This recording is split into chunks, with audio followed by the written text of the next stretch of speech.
Bonjour à toutes et à tous. Dans cette vidéo, nous allons développer la notion de matrice extraite d'une matrice et faire le lien avec la notion de rang d'une matrice pour donner une dernière caractérisation du rang, qui ne sera peut-être pas la plus importante ni la plus utile, mais qui est quand même une caractérisation intéressante et amusante. Alors, on ne va pas donner de définition très formelle de la notion de matrice extraite. Donc, si j'ai M une matrice de dimension NP, je dis qu'une matrice extraite de M, c'est une matrice obtenue en rayant des lignes et des colonnes de A, des lignes de M, des lignes et ou des colonnes de M. J'aurais pu dire ou avec un ou mathématique. Donc par exemple, je ne donnerai pas une formulation plus formelle de ça. Donc si je prends M, je vais prendre une matrice 4 par 5, 6, 7, 8, 9, 10, 11, 12, 13, 14, 15, 16, 17, 18, 19, 20. On peut rayer la deuxième ligne. On peut rayer la première colonne, la quatrième colonne et la troisième colonne et la quatrième colonne. Et bien, la matrice restante, 2, 12, 17, 5, 15, 20, c'est une matrice extraite de M. Alors, on va avoir deux résultats sur le rang. Le premier, c'est que si une matrice A est extraite de M,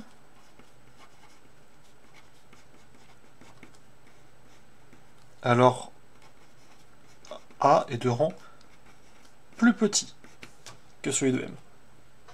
C'est-à-dire que extraire une matrice ne peut faire que diminuer le rang. Alors cela se démontre très facilement.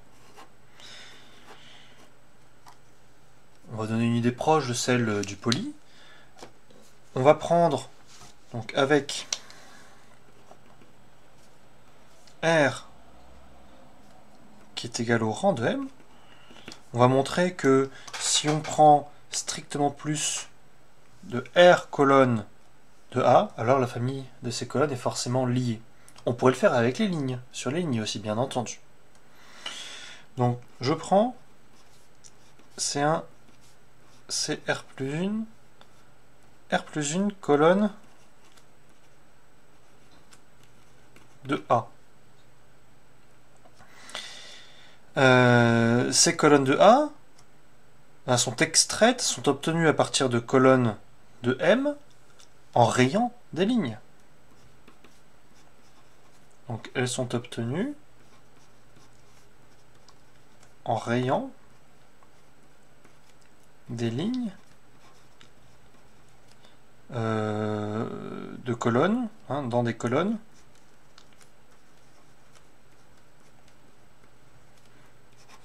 gamma 1 jusqu'à gamma R plus 1 de M.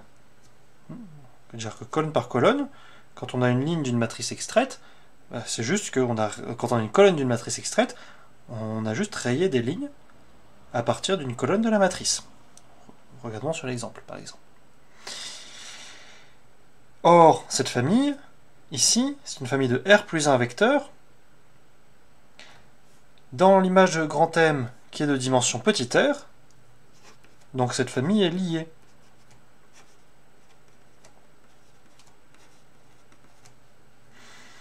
Il y a donc une combinaison linéaire qui annule cette famille. On peut le détailler. Il existe des scalaires lambda 1 jusqu'à lambda r plus 1 dans K, non tous nuls,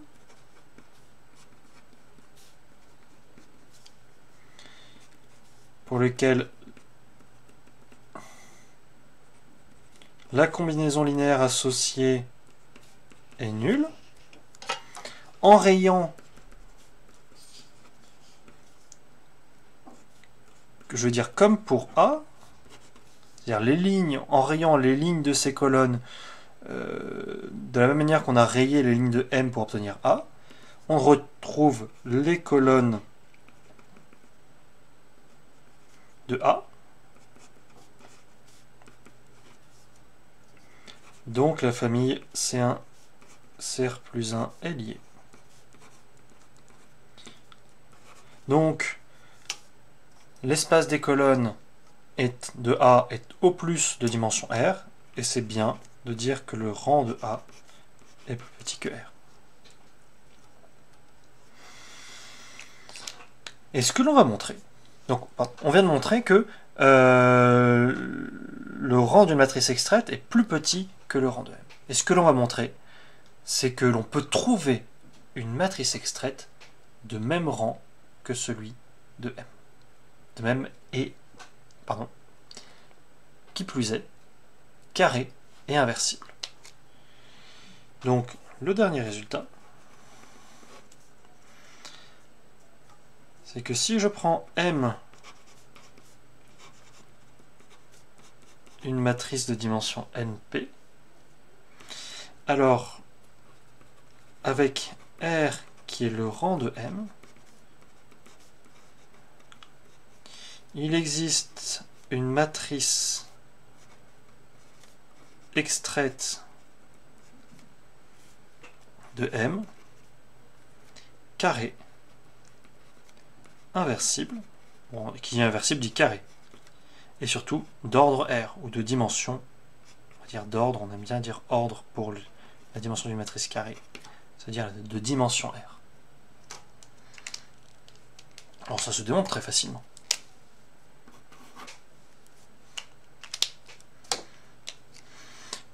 En supprimant d'abord des colonnes redondantes, combinaison linéaire des autres, puis des lignes. Donc, comme R, donc avec les colonnes de grand M que l'on note C1 jusqu'à CP, on sait que le rang de C1 jusqu'à CP, c'est égal à R, donc on peut trouver dans cette famille R colonnes qui forment une famille libre. Donc il existe R colonnes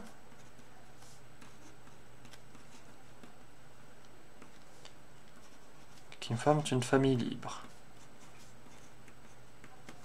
Donc par exemple, je vais supposer, pour ne pas nous embêter, que C1 CR est libre. OPS, c'est pour on peut supposer. Mais dans ce cas, avec L1, Ln, les lignes de la famille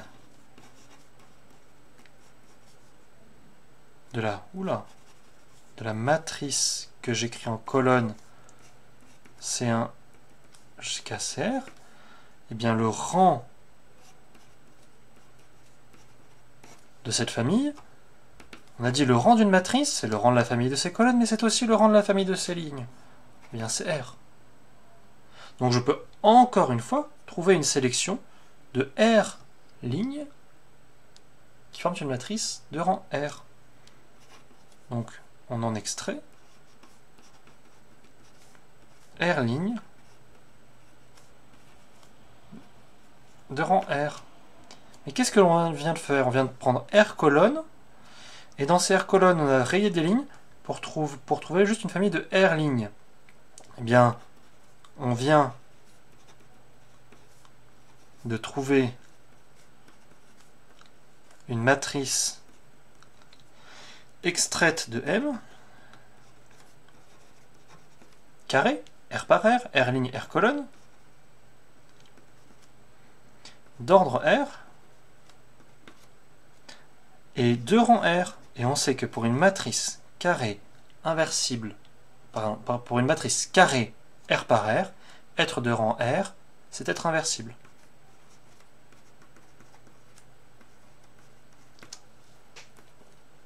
Donc, mis bout à bout, les deux derniers résultats nous disent que le rang d'une matrice est la dimension de la plus grande matrice carrée inversible que l'on peut extraire de cette matrice. Ce n'est pas une caractérisation très pratique, mais ça nous sera quand même utile à un moment. Donc on peut donner un exemple. Hein. Je prends cette... allez, 1, 0, moins 1, 1, 1, 1, 2, 2, 2. Cette matrice est de rang 2. Les deux premières colonnes ne sont pas proportionnelles, ne forment une famille libre, mais la troisième colonne est bien entendu proportionnelle à la deuxième. Ben, je peux vous trouver une matrice carrée inversible extraite de cette matrice, par exemple en rayant la troisième ligne et la troisième colonne. Ça ne veut pas dire que toute sous-matrice ou toute matrice extraite carrée d'ordre 2 est inversible. Hein, si vous barrez la première ligne et la première colonne, pardon, et la troisième ligne, vous obtenez une sous-matrice, la sous-matrice 1, 1, 2, 2, qui n'est pas inversible. Donc ce qu'il faut retenir de cette partie, c'est le rang d'une matrice, c'est la dimension de la plus grande sous-matrice extraite, carrée, inversible. Et voilà pour aujourd'hui.